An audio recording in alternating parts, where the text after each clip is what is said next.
அங்கு சென்று பார்த்தால் கதாநாயகனுக்கு 2 அதிர்ச்சியான செய்திகள் வந்தது.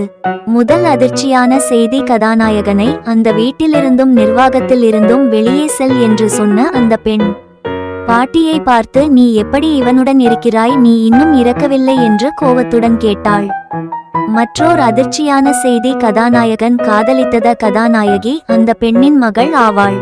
இந்த 2 விஷயங்கள் அந்த பாட்டிக்கும் அதிர்ச்சியாக இருந்தது. அந்த பெண் பாட்டியை பார்த்து அந்த வார்த்தை கேட்டதும் அதற்கு அந்த பாட்டி, காலம் ஒரு நாள் எல்லோருக்கும் மாறும், இப்போ அது எங்கள் பக்கம் மாறுகிறது என்று சிரித்துக்கொண்டே கூறினார்.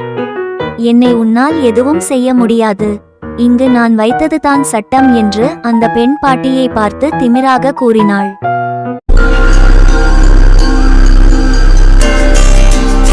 அந்த பாட்டியை பார்த்து கதாநாயகன், ஏன் அந்த பெண் உங்களை பார்த்து கோபமாக பேசுகிறார், நீங்கள் யார் என்று அவன் கேட்டான். அதற்கு அந்த பாட்டி, அந்த பெண் நடத்தி வரும் நிர்வாகத்தின் தலைவி நான். அந்த நிர்வாகம் என்னுடையது, அந்த பெண்ணுக்கு மாமியார் ஆவேன். அந்த நிர்வாகத்தை நானும் என் கணவரும் நடத்தி வந்தோம். எங்களுக்கு ஒரு மகன் இருந்தான், அவனை வெளியூர் அனுப்பி படிக்க வைத்தோம். அவன் படிப்பு முடித்து வரும்போது இவளை திருமணம் செய்து கொண்டு வந்தான்.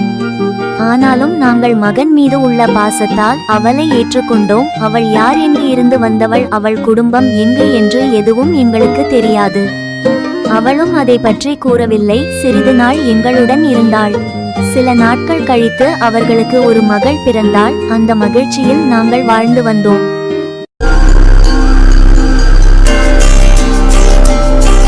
திடீரென்று ஒரு நாள் எங்கள் மகன் இறந்துவிட்டான், எப்படி என்று கேட்டாள்.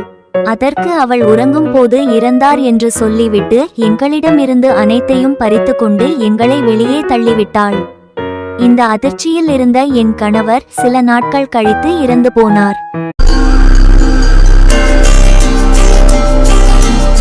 நான் பிழைக்க வழியில்லாமல் ஊர் ஊராக திரிந்து கொண்டிருந்தேன். இறுதியாக அந்த ஊருக்கு வந்து கொய்யாப்பழம் விற்பனை செய்வதை தொடங்கி நாட்களை கடந்தேன்.